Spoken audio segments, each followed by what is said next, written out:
Boom, we got two dudes getting ready to get into a little bit of a confrontation, right? You got drunk, maybe emotional bully dude, and you got like sober-minded protector dude looking like he's trying to stop something crazy from happening.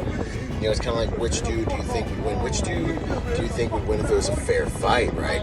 The problem thing about combat that a lot of guys forget, especially when there's liquid courage involved, which I don't know if that's involved here, but the calmest fighter is the one that wins. The most sober-minded fighter is the one that wins. The most emotional guy is the guy that makes tactical errors and mistakes and actually loses. He makes himself vulnerable without even realizing it, right?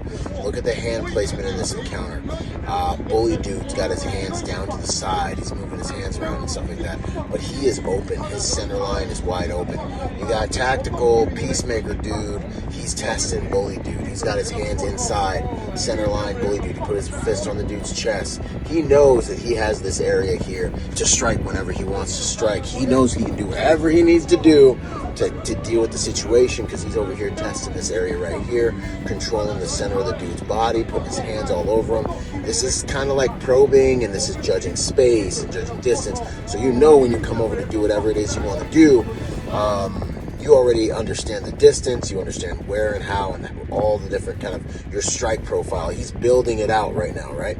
In some instances, I don't know if that's what he's doing, but that's what can be happening. So when these things are happening, you got to pay attention to where a dude's hands are. If a dude's finding an excuse to have his hands up in this space in here constantly, you got to know that this dude might know what he's going to do, and he's preparing to be able to defend himself and or strike. So anytime you see some elevating situation and a dude starts finding excuses to have his hands center line up, elevated around protecting his face and his vitals, this dude might know what he's doing, so pay attention. Emotional dude, hands down to his side. One dynamic I see, and I've done over 100 of these videos, the bully dude generally does not win. Bully dudes come with more confidence than they should. That makes them vulnerable to attack. So we see here the attack of the attacker. Now, according to man law, does he sucker punch the guy? Kind of, maybe, right? But what are the rules to combat in the streets? Now, for a professional warrior, especially if you're on the job, obviously you do have rules. But what must we know about combat in the streets? The one rule to combat in the streets is that there are no rules to combat in the streets.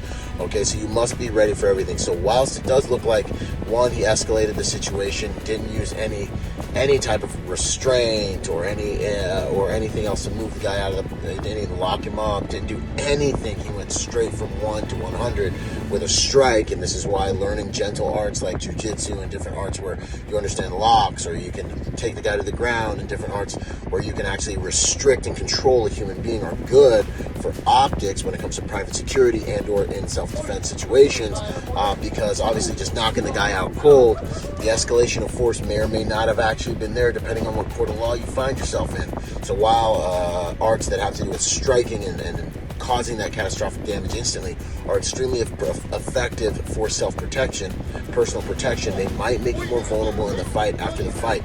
Don't get me wrong, I love all of those arts, right? So, but these are just considerations, right? We get to Monday morning quarterback, right? So let's learn what we can from the situation. Great strike, great delivery, great attack the attacker. Don't be the emotional guy in the fight. Make sure you're managing your space, managing your distance, managing your environment if a situation is elevating. And then remember, the most superior martial art is faster than you fu. If you don't have to fight, don't fight, because there's a lot of chance in fighting, and the best fighter doesn't always win. Who knows if these two dudes were to square off, choose to fight, and actually go at it, who would actually win? But the reality of combat is, one, you've got to recognize the moment of violence. When violence is the answer, it's the only answer. My boy Tim Lycan dropped that. If you haven't read the book of When Violence is the Answer, you need to read that book. If you haven't read his book, Tim Larkin's book, you need to go read it. But you've got to understand the moment of violence. When violence is the answer, is the only answer. And what's the one rule to street fighting and fighting in the streets? It's that there are no rules to fighting in the streets. There's winners and there's losers. There's doers and there's don'ters. But let's make sure we stay prepared and we stay safe. So don't forget about faster than you fu. Run away if you need to. And there's no honor in that, and living to fight another day. Just some considerations. Pay attention. Byron Rodgers, protector by nature and by trade. Hit the link in my bio to see ways to train with us in person and from the comfort of your own home. Also, check out my 100 plus field notes on my YouTube channel. It's a whole entire education. And until the next piece of content, or until we train together, remember to be peaceful, but not harmless. Out. Boom!